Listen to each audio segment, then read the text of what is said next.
At this hour, we are tracking two fast-moving stories out of Washington that impact the two front-runners as of now for the White House. Senator Chuck Grassley has now released that 1023 form, which outlines the bribery accusation against then Vice President Joe Biden. And on the right, all eyes are on a Washington grand jury as we await a possible indictment against former President Donald Trump. With that, welcome back as America Reports kicks off Hour 2. I'm John Roberts in Washington. Here we go on a Friday afternoon again, Sandra. Great to be with you. A jam-packed hour ahead. I'm Sandra Smith in New York. The former president announcing that he'd been named as a target of special counsel Jack Smith's investigation into efforts to overturn the 2020 presidential election and events leading up to the attack on the U.S. Capitol. Shannon Bream is standing by to break down both stories for us. But first, let's go right to the source. John Lauro is an attorney for former President Donald Trump, representing him in the Jack Smith probe, and he joins us now. John, thank you so much for being with us. So the president was told to appear. The president was told to appear before a grand jury just down the street from where we are here in Washington by Thursday. He didn't do it. What was the thinking about him not appearing? Well, look what's happening to our beautiful country. For the first time in our history, a sitting president is using the Department of Justice to go after a political opponent criminally while that political opponent is leading in the polls. And it's quite interesting. On Sunday night, the president gets an invitation to appear before a grand jury in the same week that Joe Biden is ensnarled in a massive bribery allegation, and at the same time that President Trump is leading in the polls. So something's going on here that's not quite right. But there's no need to appear in front of any grand jury right now. President Trump did absolutely nothing wrong. He's done nothing criminal, and he's made his case that he was entitled to take these positions as President of the United States when he saw all these election discrepancies and irregularities going on. He did what any president was required to do, because he took an oath to do exactly that. All right, we'll dig more into that in just a minute. But first, you're going to be solely focused on the Jack Smith investigation into the aftermath of the 2020 election. You're also part of the team that was trying to dig into whether others in the former president's orbit received target letters like he did. What have you found? Well, the bottom line is that the special prosecutor, which is really the Biden Justice Department, is after President Trump, and that's the focus. And they're accusing the president of two things, essentially. Number one, that there was some kind of effort to obstruct the January 6th count. The only thing that President Trump asked is a pause in the counting so those 7 contested states could either re-audit or recertify.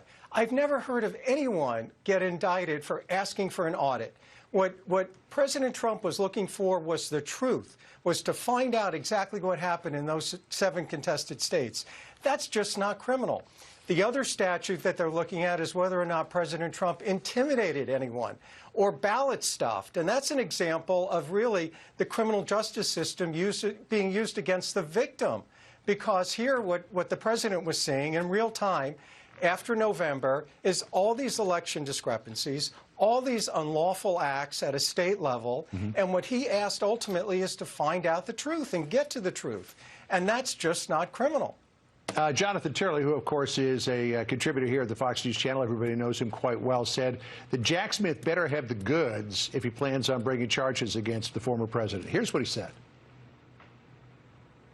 They have to really stick the landing so that no one will question it, or few people would question it. That's going to require some very direct and strong evidence. We haven't seen that. So if Smith doesn't have that type of evidence and he's moving forward largely on the speech, then I think he will fulfill the narrative of Donald Trump. He will be the federal version of Alvin Bragg in bringing that indictment.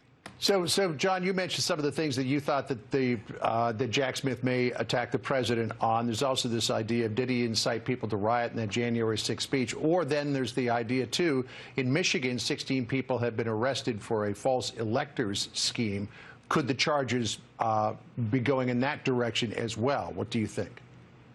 Well, what we see here is Donald Trump is leading in the polls, and we have Joe Biden using his Justice Department to criminalize free speech and weaponize free speech, and at the same time use that Justice Department to interfere in the election process. Don't forget, we're in the middle of a campaign right now for 2024, and for the Justice Department to interfere in that election by trying to tie up Mr. Trump in all kinds of legal proceedings is just outrageous and incredibly unfair to the American people who want to hear these candidates, who want to talk about the issues. But I would say what Mr. Smith may be is the James Comey of 2024, because really what he's going to do is show to the American people that this process is entirely unfair to President Trump, but more importantly, it's unfair to the American people who want to deal with particular issues, not get involved in this kind of retaliatory campaign against Mr. Trump, who is acting in an official capacity in 2020, carrying out his objectives. You know, they started with Plan B back in 2016. We're now up to Plan X. The X plan is now to use the criminal justice process to intimidate President Trump, to intimidate his supporters, to go after them, and that has got to stop. Just want to be clear that Attorney General Merrick Garland repeatedly denied that the Justice Department's investigations are politically motivated. He said he appointed Smith, whom he called a veteran career prosecutor, as special counsel to insulate the probe and give it a degree of independence from the agency's political appointees. To that you say what? I say that ultimately Merrick Garland has to approve this indictment. Merrick Garland wants to stay in office. The only way that they think they can stay in office is by prosecuting Mr. Trump on numerous charges around the country. This is a coordinated effort. It's a collusive effort. It's trying to tie him up in knots in the middle of a campaign that he's leading in. When have we ever seen that before in the history of the United States? You know, if I appear in court, I'm going to be representing not only the President of the United States, but the sovereign citizens of this country who deserve to hear the truth. The first thing we would ask for is let's have cameras in the courtroom so all Americans can see what's happening in our criminal justice system. And I would hope the Department of Justice would join in that effort so that we take the curtain away and all Americans get to see what's happening. This is unprecedented to threaten the president. You might want to have that discussion with Donald Trump, because he's the one who didn't want cameras in the courtroom when he was indicted in New York. So, John Lauro, that's different. We're going to have a process. We're going to have a process in D.C. You also can't have cameras in federal court. So I think the point is probably you can ask for it. You can ask for it, but you're not going to get them. John, thank you very much. Good to talk to you. Appreciate it. We'll see you again soon. Good to talk to you.